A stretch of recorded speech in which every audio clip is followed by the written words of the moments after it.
ఓం శాంతి. నమస్తే. ETV life ఆధ్యాత్మిక channel మానస కార్యక్రమానికి స్వాగతం.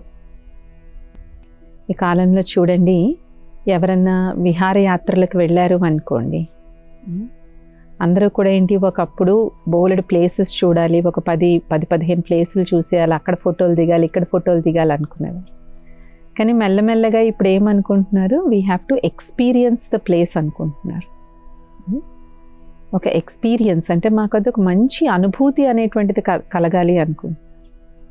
అందుకే ఇప్పుడు చాలా రెస్టారెంట్స్ వాళ్ళు కూడా ఆహారం ఎంత ఇంపార్టెంటో చుట్టూ ఉన్నటువంటి అంబియన్స్, ఆ లుక్, ఫీలు, అక్కడ లైటింగ్, మ్యూజిక్, అక్కడ మంచి ఆహ్లాదకరమైన వాతావరణం ఉండాలి అని ప్రతి ఒక్కరు కూడా ఏంటంటే ఇప్పుడు ఎక్స్పీరియన్స్కి చాలా ఇంపార్టెన్స్ ఇస్తున్నారు, అనుభూతికి.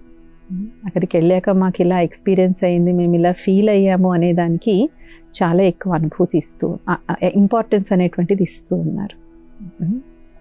కానీ మనం అనుభూతి చేస్తాం, మంచి రుచికరమైనటువంటి ఆహారం తిని అబ్బా ఎంత బాగుంది అనుకుంటాం. అలాగే ఒక మంచి ప్రకృతి సౌందర్యంతో భాసిల్లుతున్నటువంటి ఒక ప్రదేశానికి వెళ్ళి అబ్బా ఎంత బాగుంది, అసలు ఇక్కడే ఉండిపోవాలనిపిస్తుంది. ఆ పచ్చదనానికి, ఆ స్వచ్ఛమైనటువంటి గాలికి, అది కూడా మనం చాలా ప్రభావితం అనేది అవుతాం. అలాగే జీవితంలో ఏదైనా మంచి సంతోషకరమైనటువంటి ఘట్టం జరిగింది అనుకోండి, లైక్ బిడ్డ జన్మ తీసుకోవడం, మంచి ఉద్యోగం అనేటువంటిది రావడం, కష్టపడి చదివిన చదువుకి సార్థకతగా మనం అనుకున్న కాలేజ్లో మనకి సీట్ రావడం, లేదంటే మన డ్రీమ్ జాబ్, నేను పలానా కంపెనీలోనే నేను జాబ్ చేయాలనుకున్నాను. సో ఇలాగా మనకి లైఫ్లో చాలా మెమరబుల్ ఎక్స్పీరియన్సెస్ ప్రతి ఒక్కళ్ళకి చిన్న పెద్ద ఏవో ఒకటి ఉంటాయి. ఏ అనుభూతులు లేనటువంటి వాళ్ళు ఎక్కడా కూడా ఉండరు. కానీ ఇన్ని అనుభూతులకి కన్నా ఉన్నతమైనటువంటిది దేన్నైతే మనం దేంతోనూ పోల్చలేమో, ఇన్కంపారబుల్, అలాంటి అనుభూతి ఈశ్వరుని యొక్క అనుభూతి, పరమాత్ముని యొక్క అనుభూతి. పరమాత్ముని యొక్క ఆ ఈశ్వర అనుభూతి ఎంత గొప్పది అంటే దాని వెనక ఎంతోమంది రాజులు వాళ్ళ రాజ్యాలను వదిలేశారు. గొప్ప గొప్ప మహానుభావులు కూడా ఉన్నదంతా వదిలేసి ఆ భగవంతుడి వెనకాతల ఆ పరమాత్ముని ప్రేమ, పరమాత్ముని యొక్క సాంగత్యము, ఆ సాన్నిహిత్యం కోసం కంప్లీట్ వాళ్ళ జీవితాన్ని ఈశ్వరుడికి డెడికేట్ చేసి సరెండర్ చేశారు. మరి ఏంటుంది పరమాత్ముని అనుభూతి అంటే, అసలు ఏంటి ఈశ్వర అనుభూతి అంటే ఏంటి? ఈశ్వరుడి నుంచి వరాలు, కానుకలు పొందడం ఒకటి, ఈశ్వరుని యొక్క అనుభూతి వేరు. రెండిటికి చాలా తేడా ఉంది. నాకు ఈ కోరిక తీరితే నీకు కొబ్బరికాయలు కొడతాను, అదొక రకమైనటువంటి అనుభూతి. This nothing wrong in it, అందు తప్పు అనేటువంటి విషయం ఏమీ కాదు. భగవంతుడికి ఒక్కొక్కళ్ళకి ఒక్కొక్కలాగా కనెక్ట్ అవుతారు. అందరికీ భగవంతుడి గురించి ఒకే రకమైన భావన ఉండదు. ఈశ్వరుడి పట్ల అందరికీ ఒకే రకమైనటువంటి అభిప్రాయం కూడా ఉండదు. అందుకే మనిషికో మతం అని ఒక సామెతే ఉంది. ప్రపంచంలో ఎంతమంది మనుషులు ఉన్నారు, అన్ని మతాలను. That's fine.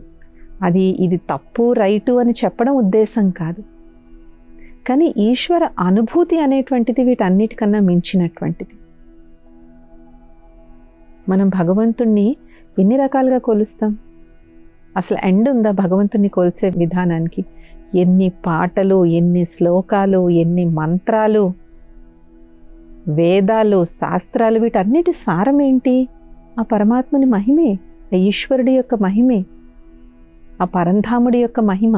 మరి అన్ని ధర్మాల్లోనూ, ఏ ఒక్క ధర్మం కాదు, అన్ని ధర్మాల్లోనూ విశ్వవ్యాప్తంగా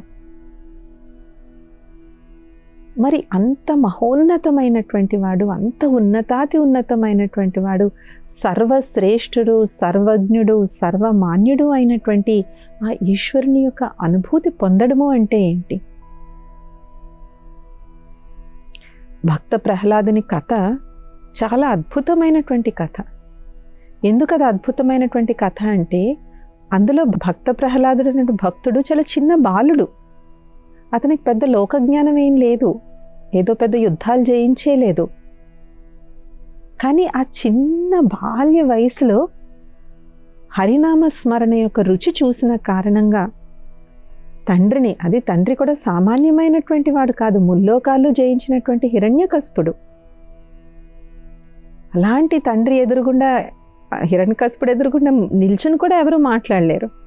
అలాంటి హిరణ్యకశిపుడిని కూడా ఎదిరించడం ప్రహ్లాదుడి ఉద్దేశం కాదు. మా నాన్నగారిని నేను ఎదిరించాలి అనేటువంటి అగౌరవ భావన ఎప్పుడూ ఉండేది కాదు ప్రహ్లాదుడికి. మా నాన్నగారికి కూడా సత్యం తెలియాలి, జ్ఞానోదయం అవ్వాలి, he should realise the truth. తను ఈ దర్పం, నేను 3 లోకాల్ని గెలిచాననేటువంటి ఈ దర్పంలో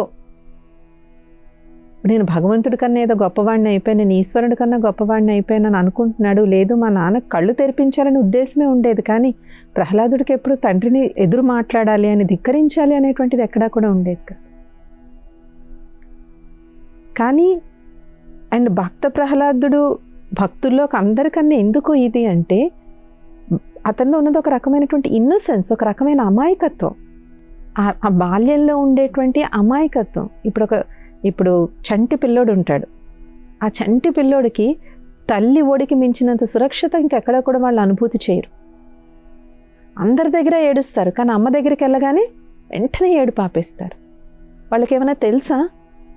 తెలీదు. ఆ అమాయకమైనటువంటి మనసుకి, హృదయానికి కేవలం తల్లి స్పర్శ తెలుసు, తల్లి తాలూకా ప్రేమ తెలుసు. కాబట్టి తల్లి ఒడిలోకి ఇలా వెళ్ళగానే వాళ్ళ ఏడుపంతా కూడా ఆగిపోయి మెల్లగా నిద్రపోతారు. అలాగే ప్రహ్లాదుడు కథలో కూడా అంతే, ఒక రకమైనటువంటి భోళాతనం, ఒక రకమైనటువంటి అమాయకత్వం. ఎందుకు ప్రహ్లాదుడి కథని ఇక్కడ ఉదాహరణగా తీసుకోవడం జరుగుతుంది అంటే, అదేదో భగవంతుని అర్థం చేసుకోవాలి, భగవంతుడి యొక్క అనుభూతి కావాలి అంటే మహా మేధావి అవ్వాలి, ఎంతో సాధన చేయాలి అనేటువంటిది కాదు. దానికి ఆరంభం అనేటువంటిది ఒక స్వచ్ఛమైనటువంటి హృదయంతో మొదలవుతుంది. అ ట్రూత్ఫుల్ హార్ట్. ఇలాంటి ఉదాహరణలు మన పురాణాల్లో చాలా ఉన్నాయి. శబరి యొక్క ఉదాహరణ ఉంది. కాబట్టి పరమాత్మని అనుభూతి చేసుకోవాలంటే కావలసినటువంటి మొట్టమొదటి requirement, or probably the only requirement, is a truthful heart. భావనతో నిండినటువంటి ఒక సత్యమైనటువంటి హృదయం. అందుకే కుర్బానీ లాంగ్వేజ్లో ఒక చాలా మంచి సామెత ఉంది, సచ్చే దిల్ పర్ సాహెబ్ రాజీ. సాహెబ్ అంటే భగవంతుడు. భగవంతుడు ఎవరికి రాజీ అవుతారు? సత్యమైన హృదయం కలిగినటువంటి వాళ్ళకి. కాబట్టి ఎప్పుడైతే అలాంటి సత్యమైన హృదయంతో భగవంతుడిని మనం అర్థం చేసుకోవడానికి ప్రయత్నిస్తామో, ఏదో మనం వినింది, మనం చదివింది దాని ఆధారంగా కాదు, మన హృదయం ఏం చెప్తుంది, what is my heart saying. అందుకే భగవంతుడికి అతి తెలివైన వాళ్ళకన్నా హృదయ పూర్తిగా పరమాత్ముడిని, పరంధామ, నిరాకార, ఈశ్వర అనేటువంటి ఆ సత్యమైనటువంటి హృదయం, ఆ ప్రేమపూరితమైనటువంటి భావన కలిగిన వాళ్ళు భగవంతుడికి చాలా దగ్గరగా అనిపిస్తారు. ఇంకే కుచేలుడు ఇచ్చింది ఏంటి? 3 పిడుకులు అటుకులు ఇచ్చాడు. అది కూడా చాలా మొహమాట పడుతూ ఇస్తాడు. ఇంత గొప్ప ద్వారకకి వెళ్ళి చూసినప్పుడు అక్కడ శ్రీకృష్ణుడి యొక్క వైభవం అంతా చూస్తాడు.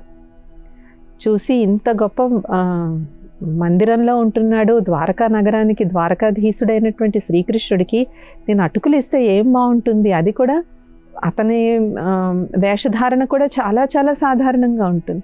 అసలు లోపలికి వెళ్ళడానికి మొహమాట పడతాడు, అటుకులు ఇవ్వడానికి కూడా మొహమాట పడతాడు. కానీ తెలుసు కదా శ్రీకృష్ణుడికి, 3 గుప్పెట్లు తీసుకుంటాడు. కాబట్టి ఈశ్వర అనుభూతికి కావలసినటువంటిది పరమాత్ముని మనం ఎన్ని విధాలుగా మహిమ చేస్తాం. ఆయన శాంతికి సాగరుడు. కానీ మనం ఏం చేస్తాం? శాంతి కోసం అన్ని చోట్ల వెతుకుతాం. ఆఖరికి మొబైల్ ఫోన్లో కూడా శాంతిని వెతుకుతున్నారు ఇప్పుడు. ఎందుకండి అంతసేపు మొబైల్ చూస్తారంటే మనకు ప్రశాంతంగా అనిపిస్తుందండి. సో మన థింకింగ్ ఆ లెవెల్కి పడిపోయింది మనకి. పరమాత్ముడు ప్రేమ సాగరుడు. కానీ ఇప్పుడు అందరూ ప్రేమను ఎందులో వెతుక్కుంటున్నారు? రోబోట్స్లో వెతుక్కుంటున్నారు. There are real robots. People, మనుషులకి మనుషుల్ని ప్రేమించడం మానేసి రోబోట్స్ని ప్రేమిస్తున్నారు ఇప్పుడు. అమ్మాయిలైతే అబ్బాయిలు, అబ్బాయిలైతే అమ్మాయిల్ని. ఇది రియల్, ఇది చాలా వాస్తవంగా కంపెనీస్ ఉన్నాయి, అవి మ్యానుఫ్యాక్చర్ చేసి ఇస్తున్నాయి. సో ప్రేమని భగవంతుడిలో వెతకడం ఎప్పుడో మానేసాము. అట్లీస్ట్ మనుషుల్లో అన్న వెతికేవాళ్ళం. ఇప్పుడు మనుషుల్ని కూడా వదిలేసేసి కంప్యూటర్స్లో వెతుకుతున్నాము. అలాగే పరమాత్ముడు ఆనంద సాగరుడు, సుఖ సాగరుడు, దుఃఖహర్త, సుఖకర్త. కానీ మనం ఎందులో వెతుకుతున్నాం ఆనందాన్ని, సుఖాన్ని? ఇంకా రకరకాల వ్యసనాల్లో. సో శాంతి, ప్రేమ, సుఖము, ఆనందం అనేటువంటివి చాలా దివ్య గుణాలు. వీటిని మనము చాలా చాలా వికారి, నెగిటివ్ వృత్తులు ఉన్నటువంటి వాటిల్లో వీటిని వెతుకుతున్నాం. సో దాన్ని బట్టి అందువల్ల ఏమవుతుంది, దొరకవని కాదు, డెఫినెట్గా దొరుకుతాయి. దొరకకపోతే ఇంతమంది ప్రపంచంలో ఇంతమంది ఎందుకు వీటి వెనకాతలు పడుగుతారు? కానీ ప్రాబ్లం ఏంటంటే ఆరంభంలో ఇవి చాలా బాగుంటాయి, కానీ తర్వాత దీనివల్ల వచ్చేటువంటి మేలు కన్నా కీడు ఎక్కువ అవుతుంది.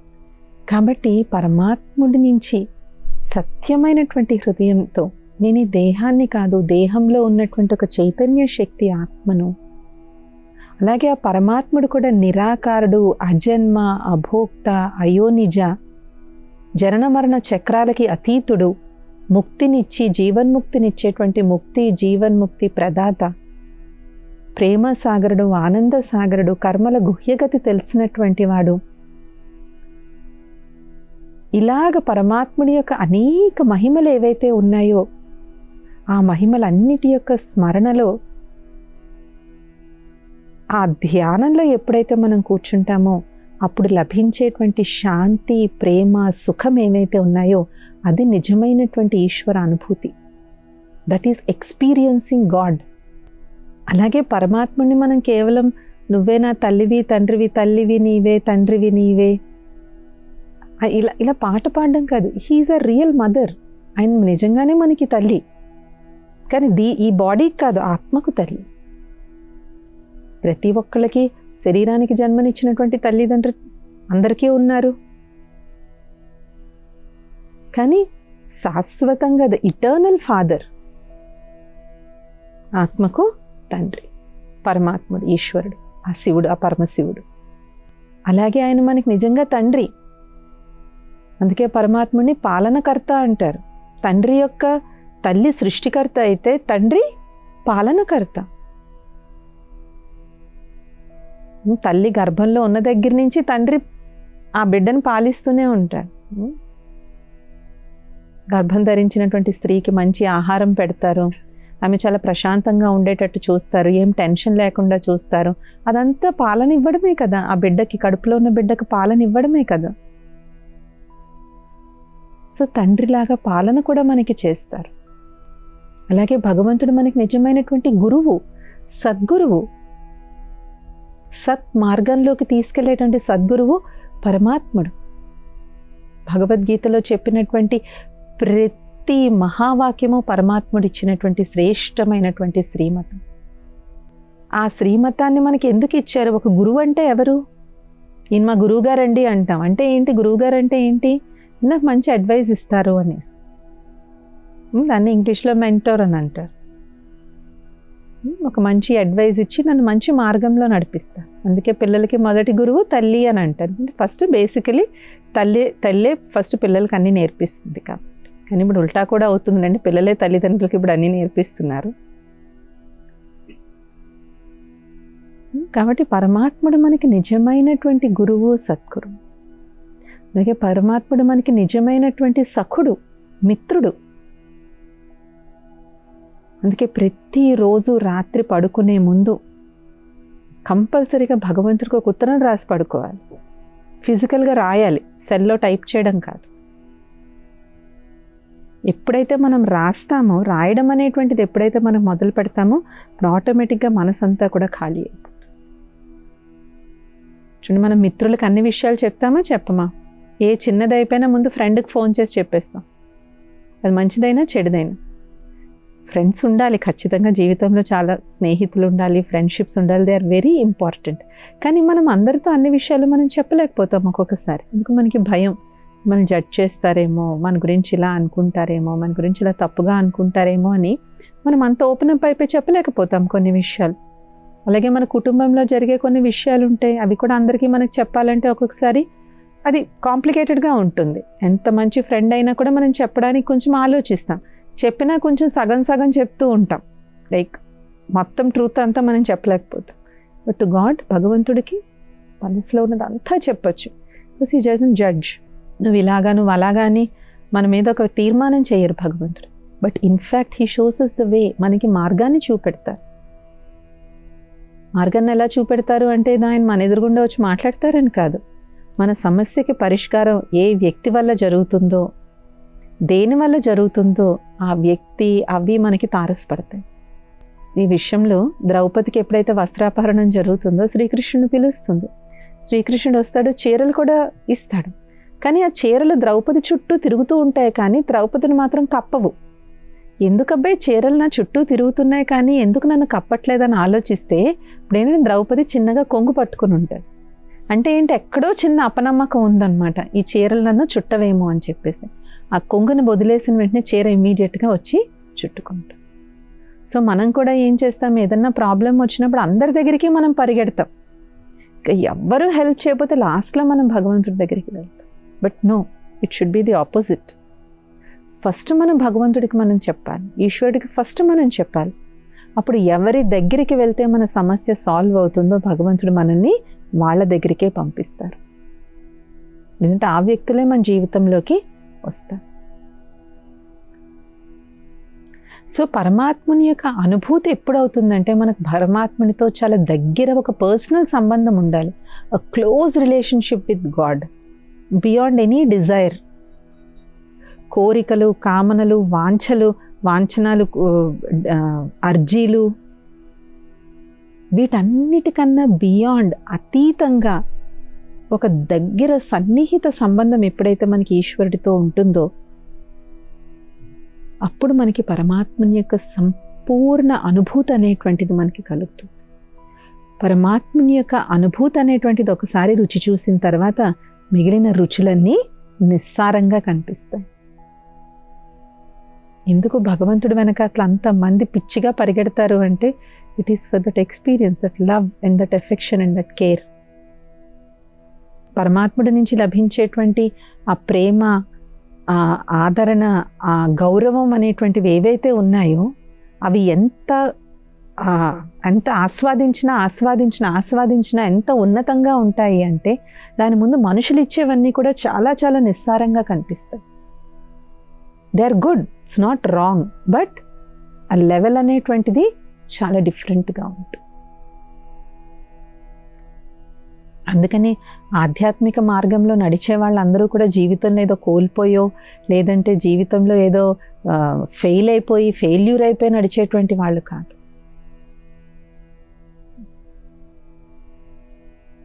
కానీ ప్రతి ఒక్కరికి టైం పడుతుంది ఆ స్థితికి రావడానికి. కానీ టైం పడుతుంది అని చెప్పి మనం 100 ఏళ్ల జీవితాన్ని గడిపేయకూడదు. మనకి అందుకే ఒకటి అంటారు, మంచి ఆలోచన కలిగిన వేళే మంచి ముహూర్తము అనేసి. శుభ సంకల్పం కలగడమే శుభ ముహూర్తానికి గుర్తు. ఎందుకు, సమయం మంచిది కాబట్టి మనకి మంచి ఆలోచన వచ్చింది. అప్పుడు ఎప్పుడూ మంచి ఆలోచనలు రావు కదా, ఎప్పుడో ఓసారే వస్తాయి మంచి ఆలోచనలు, అంటే అది మంచి టైం. దాన్ని ఎప్పుడైతే ఒకసారి మనం పోస్ట్పోన్ చేసామనుకోండి, ఆ పోస్ట్పోన్మెంట్ ఇంక పర్మనెంట్ పోస్ట్పోన్మెంట్ అయిపోతుంది. సో ఎక్కడో ఒకక్కడ ఆధ్యాత్మికతలో మనం అడుగనేటువంటిది మనం వేయాలి.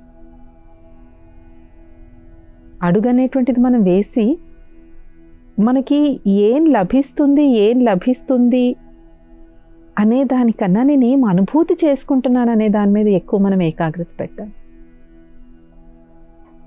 వాట్ ఐమ్ గెటింగ్ కాదు, ఎక్స్టర్నల్గా నాకేం లభిస్తుంది అనేది కాదు, నేనేం అనుభూతి చేసుకుంటున్నాను, నేనేం పొందుకుంటున్నాను, నాకేం లభిస్తుంది కాదు, నాకేం పొందుకుంటున్నాను అనే దాని మీద మనం గమనిక అనేటువంటిది పెట్టాలి. అండ్ దీనికి వయసుకి ఏమీ సంబంధం లేదు. అందుకే మనం ఫస్ట్ స్టార్టింగ్లో భక్త ప్రహ్లాదుడి గురించి మనం చెప్పుకున్నాం, చాలా చిన్న వయసు. కాబట్టి దీనికి ఒక వయసు, ఒక స్టేటస్, ఒక పదవి, దాంతో వీటికి సంబంధం లేదు. బికాస్ భగవంతుడి దృష్టిలో అందరం ఒకటే. మనం చాలా గొప్పగా ఫీల్ అయిపోతాం, నేను ఇంత గొప్ప అని. కానీ మనల్ని సృష్టించిన సృష్టికర్తకి తల్లి ఉందనుకోండి, తల్లికి ఒక 3-4 పిల్లలు ఉన్నారనుకోండి, ఒక్కొక్కరు ఒక్కొక్క పొజిషన్లోకి వెళ్ళొచ్చు. ఒకళ్ళు బాగా సంపాదించవచ్చు, ఒకళ్ళు మధ్యతరగతిగా ఉండకపోవచ్చు, ఒకరికి ఏ ఉద్యోగం లేకుండా అది ఉండొచ్చు. కానీ తల్లికి మాత్రం 3 పిల్లలే. తన దగ్గరికి వచ్చినప్పుడు అందరికీ ఒకేలాగా అన్నం పెడుతుంది, అందరికీ ఒకేలాగా ఇది చూస్తుంది తప్ప పిల్లలాగా వాళ్ళలాగనేటువంటి భావన ఉండదు కదా. సో మనం మన రోల్స్ని మనం చాలా సీరియస్గా తీసేసుకుంటాం. కానీ ఆ రోల్ మనకు ఒక 100 ఏళ్ళే ఉందనే మర్చిపోతాం. మర్చిపోయి ఇప్పుడు 100 ఏళ్ళు కూడా ఉండట్లేదులేండి, 70 ఏళ్ళు. ఆ రోల్ మనకు 70 ఏళ్ళు. ఆ 70 ఏళ్ళలో కూడా మనకు ఆ పదవికి వచ్చేసరికి మనకి 40 సంవత్సరాలు, అంటే ఒక 30-40 సంవత్సరాలు అంతే. కానీ ఆ 30-40 సంవత్సరాల జీవితాన్ని మనం పట్టుకుని శాశ్వతం అనుకుని మనం కూర్చుంటాం. కానీ పైనుంచి చూస్తున్న భగవంతుడికి మనం అందరం ఎలా కనబడతాం? చూడండి, చిన్నపిల్లలు అమ్మ నాన్న ఆటను ఆడుకుంటారు. ఏంటి, కుక్కర్ కొనుక్కు, చిన్న చిన్న కుక్కర్స్, చిన్న చిన్న కళాయిలు, చిన్న పెనాలన్నీ తెచ్చేసి వాళ్ళ ఇంట్లో జస్ట్ వాళ్ళ మమ్మీ డాడీని ఇమిటేట్ చేస్తూ ఉంటారు. ఆఫీస్కి వెళ్ళడం ఇదంతా అది చూస్తున్న మనకి ఎలా అనిపిస్తుంది? చాలా మనోరంజనంగా అనిపిస్తుంది, చాలా ఎంటర్టైనింగ్గా అనిపిస్తుంది. సో భగవంతుడు కూడా మనల్ని చూసినప్పుడు అలాగే అనిపిస్తూ ఉండొచ్చు. మేబీ వీళ్ళు ఎందుకు దీంట్లో ఇంత ఈ సంసారం అనే దాంట్లో ఎందుకు ఇంత ఇదిగా ఉన్నారు? But the truth is different. మనం వెళ్ళాల్సింది వేరు, మనం చేయాల్సింది కూడా వేరు. కాబట్టి భగవంతుడు, ఈశ్వరుడు, సర్వేశ్వరుడు మనం చాలా కొలుస్తాము, ఆరాధిస్తాం, పాటలు పాడతాం, ఎంతో చేస్తూ ఉంటాం. కానీ వీటన్నిటికన్నా above is the experience of God. భగవంతుడి యొక్క అనుభూతి అది సర్వశ్రేష్టమైనటువంటిది. అండ్ దానికి ఏ భేదము అనేటువంటిది దానికి లేదు. ఇది ఇవాల్టి మానస కార్యక్రమం. వచ్చే మానసలో ఇంకొన్ని అంశాలతో కలుద్దాం. ఓం శాంతి. నమస్తే.